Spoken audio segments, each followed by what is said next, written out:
Hey, what is going on, guys? My name is ThePromG and welcome back to a brand new video. What for you guys today is something a little bit different. Today's video is going to be more of a discussion video, and today I'm going to be talking about why you should sell your manga.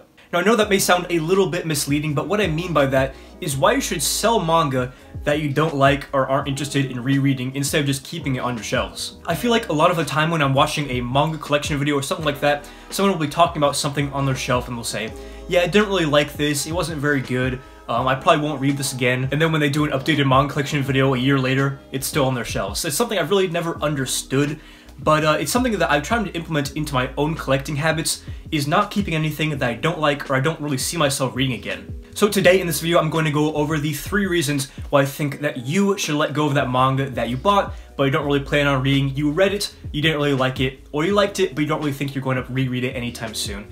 So yeah, let's get right into the first reason. The first reason is pretty obvious, and that is, of course, the money that you get from selling. Now, when I look at my shelves, not only do I see, all of these manga series that I've amassed and collected that I really love, but part of me also looks at it at the fact, like, I could probably sell this entire Gan set for the amount of money it costs to buy a used car. But whether you collect rare manga or you're just collecting new series as they come out, doesn't really change the fact that your manga has value, lots of monetary value in some cases. So when you look at that series that you bought and planned to read it but never really got around to reading it and you kind of lost interest in it, just sitting there on your shelf collecting dust, instead look at that as just a pile of money that's doing absolutely nothing, just sitting on your shelf. And the best part about selling these series is that you can put this money, if you want to, back into series that you are interested in, or collecting series that are currently ongoing, they want the next volume of, the possibilities are really endless. So again, the first reason, pretty obvious, the money that you get from selling the manga can go towards whatever you want, whether it be manga or whatever else, really is up to you. The second big reason is shelf space. Now,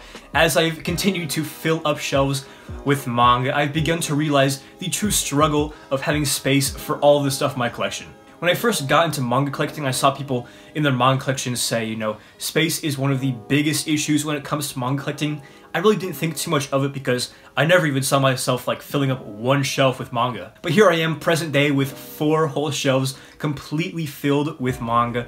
And I can officially say, take it from me, that space has definitely become a little bit of an issue. So when you find yourself running a little bit low on space for your manga, you have a couple of options. One, you can take out a loan for a new house to basically transform into a presidential library of manga of sorts. Of course, you have the option to just buy more shelves. Granted, you have the space for them in your room or your house or apartment or wherever you live.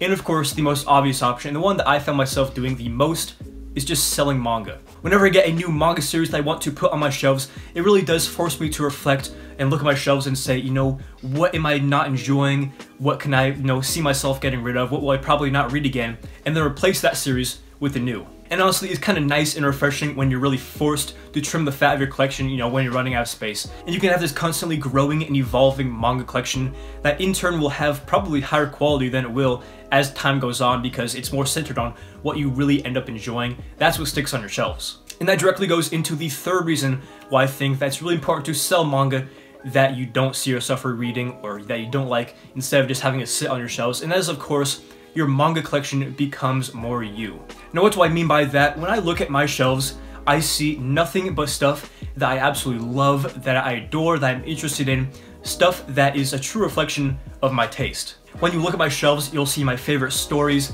characters that I adore, that I'm invested in, that I relate to, manga that made me laugh, manga that made me cry, that's what you'll see when you look at my shelves. I think that this should be the ultimate goal of any manga collector. Obviously, you guys can collect however you want. No one's going to stop you from just keeping everything that you buy. There's nothing inherently wrong with that.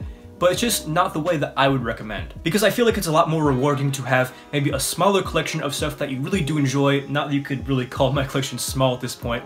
I think that's a lot more important than just having a massive collection of stuff that you're not really interested in just for the sake of having more stuff on your shelves. And I think that when you truly refine the quality of your manga collection, that's when you get that narrowed down, you really figure out what you love, and they'll help you figure out what you can pick up that you also enjoy to that degree, and it really makes collecting just so much more enjoyable. And this is kind of the sentiment that I've adopted as I go forward with manga collecting, not collecting just for the sake of collecting and keeping stuff, just to have manga take up space on the shelves, because I am way past that point as I've run out of space at a very rapid rate. Just having that feeling when I look at my shelves and see nothing but stuff that I absolutely love, it just makes the hobby of manga collecting so much more special. But yeah, those are just some reasons why I think that you should sell that manga that you're not reading, didn't enjoy, or whatever reason. I think there's a lot of worth and value to getting rid of those series and volumes that are just sitting around in your collection doing nothing. But of course, these are all my opinions. We all have our own styles of collecting and things that we enjoy doing about manga collecting. So yeah, of course, I'd like to hear all your opinions in the comments below. What you think about this take? Do you do this yourselves or do you disagree with it outright? Definitely let me know. But that is going to do it for this video. Hopefully you guys did enjoy it. If you did, make sure to leave a like and subscribe for more manga videos just like this. So yeah, this has been ThePromG. Hopefully you enjoyed the video. And as always, hope to catch you in the next one.